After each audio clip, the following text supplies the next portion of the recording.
In this tutorial, we'll look at making a new project, adding some title text, and importing some video that we created earlier on.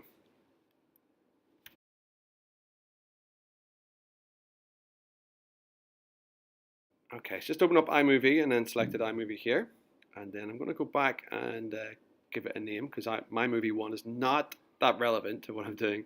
So just go back, give it an appropriate name, press OK, and then because of the way I've done it, it'll bring you back to the start screen.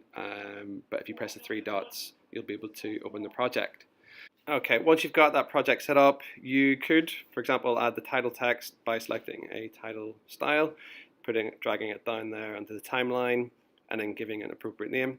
From there, of course, you can change the font type, size, color, etc. until you're happy with what you've got.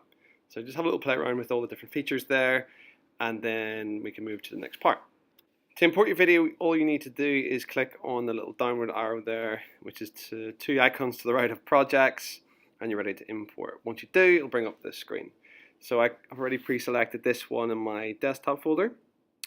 It just tells you like the size, the actual length of the clip, the file size, and when it was created. All right, once it's in your library, you need to just drag it down here. Just going to put it after the title.